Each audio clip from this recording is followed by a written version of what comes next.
여러분, 혹시 이런 질문을 스스로에게 던져본 적 있으신가요? 우리는 미래의 불확실한 위험으로부터 자신을 지키고자 매달 꼬박꼬박 보험료를 납부하곤 하죠. 그런데 이렇게 소중한 우리의 돈이 보험사의 거대한 금고 속으로 흘러들어간 후, 과연 어떤 마법 같은 과정을 거쳐 더 큰 돈으로 불어나 우리에게 돌아오거나 때로는 설명하기 어려운 이유로 감쪽같이 사라지기도 하는 걸까요? 보험이라는 거대한 존재는 대체 우리의 돈을 어떤 방식으로 운용하고 있는 것일까요? 그 비밀스러운 메커니즘이 궁금하지 않으신가요? 우리가 매달 성실히 납부하는 이 보험료가 단순히 미래를 위한 저축이나 혹시 모를 사고에 대비하는 안전망에 그치지 않는다는 사실을 깨닫는다면 아마 깜짝 놀라실 겁니다. 이 돈들이 상상조차 하기 어려운 거대한 자본으로 재탄생하여 우리가 발딛고 살아가는 세계 경제의 흐름을 좌우하는 핵심적인 동력이 된다는 사실을 알게 된다면 말이죠. 우리의 삶과 돈, 그리고 이 세상의 작동 원리를 바라보는 관점 자체가 완전히 뒤바뀌게 될 테니까요. 오늘 우리는 그 보이지 않는 거대한 힘, 보험사의 숨겨진 진짜 얼굴을 함께 파헤쳐보려 합니다. 자, 그럼 이 흥미진진한 이야기의 첫 장을 함께 열어볼까요? 보험이라는 개념은 사실 아주 오래전부터 인류의 역사와 궤를 같이하며 숨쉬어왔습니다. 인류가 처음으로 예측 불가능한 위험을 인지하고 그에 대비하려는 본능적인 충동을 느꼈던 그 순간부터 보험의 씨앗은 이미 뿌려졌다고 해도 과언이 아닐 겁니다. 고대 메소포타미아 문명 시대의 상인들을 한번 상상해보세요.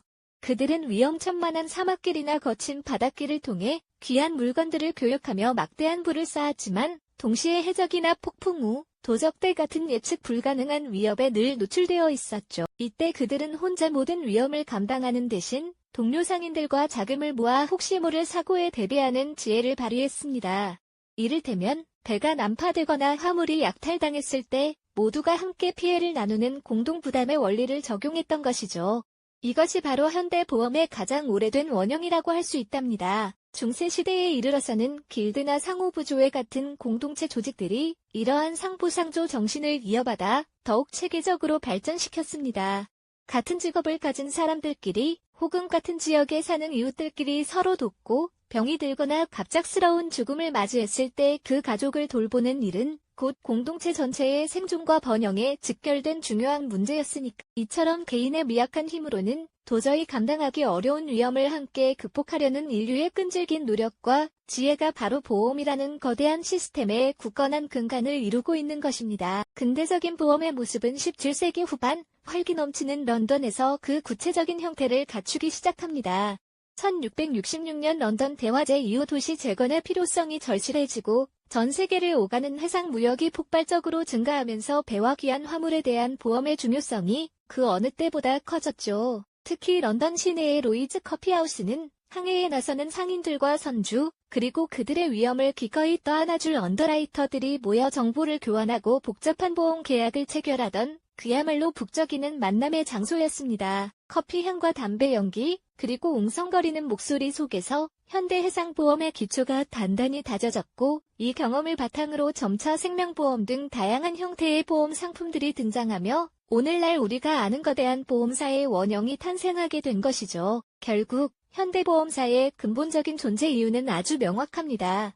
바로 위험의 효율적인 분산과 막대한 자본의 직결이라는 두 가지 핵심 원리에 뿌리를 두고 있죠. 수많은 사람들이 예측 불가능한 미래 위험에 대비하기 위해 매달 소액의 보험료를 꾸준히 납부합니다. 이 작은 돈들이 모이고 모여 마치 수많은 개울물이 합쳐져 거대한 강을 이루듯 상상할 수 없을 만큼 엄청난 규모의 자본을 형성하게 되는 것입니다. 이 자본은 단순히 숫자상의 개념이 아닙니다. 실제 현금 흐름이자 강력한 경제적 영향력을 행사할 수 있는 잠재력을 가진 거대한 힘이죠. 하지만 보험사가 단순히 막대한 돈을 금고에 쌓아두기만 하는 것은 아닙니다. 보험사는 고객들에게 미래의 특정 시점에 약속된 보험금을 반드시 지급해야 하는 장기적인 부채를 안고 있습니다. 예를 들어 20년 후에 만기가 도래하는 연금보험이나 사망보험처럼 지금 당장 지급할 필요는 없지만 언젠가는 반드시 지급해야 할 명확한 의무가 있는 돈이죠. 그리고 이 장기적인 부채는 보험사에게 안정적이고 예측 가능한 엄청난 규모의 운용 가능한 자본을 제공하게 됩니다. 다른 일반 기업들이 단기적인 자금 흐름에 민감하게 반응해야 하는 것과는 달리 보험사는 수십 년에 걸쳐 안정적으로 운용할 수 있는 자금을 손에 쥐게 되는 것입니다. 마치 거대한 댐이 강물을 가두어 엄청난 에너지를 품게 되듯이 수많은 고객이 납부한 보험료는 보험사의 거대한 자산으로 변모합니다. 그리고 이 자산은 단순히 잠자고 있는 돈이 아닙니다. 보험사는 이 막대한 자본을 바탕으로 경제에 보이지 않는 손이 되어 사회 곳곳에 투자하고 새로운 가치를 창출하며 경제 전체의 활력을 불어넣는 지대한 역할을 수행하게 되는 것이죠. 우리가 생각하는 것보다 훨씬 더 복잡하고 깊이 있으며 광범위한 영향력을 가진 시스템이 그 안에 자리 잡고 있는 것입니다. 그렇다면 보험사는 과연 이 엄청난 자본을 어떤 방식으로 운용하는 것일까요? 단순히 보험금을 지급하는 본연의 역할을 넘어 어떻게 이 돈을 끊임없이 불려나가며 막대한 수익을 창출하는 것일까요? 그들의 투자 전략과 경제적 원리는 우리의 상상을 초월하는 깊이와 복잡성을 가지고 있답니다. 다음 이야기에서는 위험을 넘어선 진정한 투자자로서 보험사가 펼치는 자산운용의 경제학에 대해 더욱 심층적으로 파헤쳐 볼 예정입니다. 우리의 돈이 어떻게 세상을 움직이는지 그 놀라운 비밀을 함께 밝혀나가 보시죠. 자, 그렇다면 우리가 납부한 소중한 보험료가 어떻게 그토록 거대한 자본으로 탈바꿈하여 세계 경제를 움직이는 핵심 동력이 되는지 그 비밀의 문을 이제 활짝 열어볼까요? 보험사는 단순히 돈을 모으는 곳이 아니라 이 자금을 마치 연금술사처럼 황금으로 바꾸는 특별한 능력을 지니고 있답니다. 우리가 매달 납부하는 소액의 보험료는 개별적으로는 작지만 수많은 가입자가 모여 상상하기 어려운 규모의 거대한 자본풀을 형성하게 되죠. 이 자본은 단순한 현금이 아니라 미래의 약속을 지키기 위한 준비금이자 동시에 투자금으로서의 이중적인 성격을 가지고 있습니다. 그렇다면 이 막대한 자금을 보험사는 어떤 방식으로 굴리는 것일까요? 그들의 투자 전략은 일반적인 개인 투자자나 헤지펀드와는 사뭇 다른 특징을 보입니다. 가장 핵심적인 원칙은 바로 장기적이고 안정적인 수익 추구에 있답니다. 보험금 지급이라는 장기적인 의무를 이행해야 하기에 단기적인 시세 차익보다는 꾸준하고 예측 가능한 수익을 선호하는 경향이 짙은 것이죠. 마치 거대한 유람선이 급류를 피하고 잔잔한 바다를 찾아 항해하듯이 말이죠. 이러한 원칙 아래 보험사의 투자 포트폴리오는 크게 몇 가지 기둥으로 이루어져 있습니다. 첫 번째이자 가장 중요한 기둥은 바로 채권입니다. 국가가 발행하는 국채나 신용도 높은 기업이 발행하는 회사채는 보험사에게 안정적인 이자 수익을 가져다주는 든든한 자산이죠. 마치 은행에 돈을 예금하고 이자를 받는 것과 비슷하지만 그 규모와 만기는 훨씬 거대하고 길다고 생각하시면 됩니다. 단기적인 시세 변동에 일희일비하기보다는 장기적인 성장 가능성이 높은 우량 기업의 주식에 투자하여 기업의 성장을 함께하며 자산 가치를 늘려나가는 방식을 선호하죠. 마치 숲을 조성하는 것처럼 당장 열매를 따기보다는 나무가 튼튼하게 자라도록 장기적인 관점에서 투자하는 것과 같습니다. 주식 투자는 전체 포트폴리오의 수익률을 끌어올리는 중요한 역할을 하지만 동시에 시장의 변동성에 대비하기 위해 철저한 리스크 관리와 분산 투자가 필수적으로 동반됩니다. 이처럼 보험사의 자산 운용은 단순히 수익을 극대화하는 것을 넘어 자산 부채 매칭, ARM이라는 독특한 원칙을 따릅니다. 이는 미래에 지급해야 할 보험금이라는 부채의 성격과 만기를 고려하여 그에 맞는 자산을 운용하고 투자하는 것을 의미합니다. 예를 들어 20년 후에 지급해야 할 연금 보험금을 위해서는 그 만기에 맞춰 안정적인 장기 채권에 투자하는 시기. 우리의 작은 보험료가 모여 만들어진 이 거대한 자본의 연금술은 보이지 않는 곳에서 우리 사회와 경제의 뼈대를 튼튼하게 지탱하고 있는 것이죠.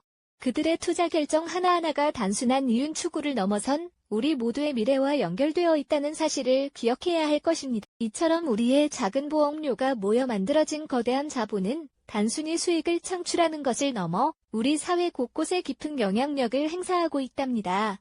보험사의 투자 결정은 눈에 보이지 않는 손처럼 우리 주변의 많은 것들을 움직이고 있죠. 혹시 우리가 매일 이용하는 고속도로나 거대한 다리 혹은 새롭게 조성되는 신도시의 배후에 보험사의 자금이 녹아들어 있다는 사실을 알고 계셨나요?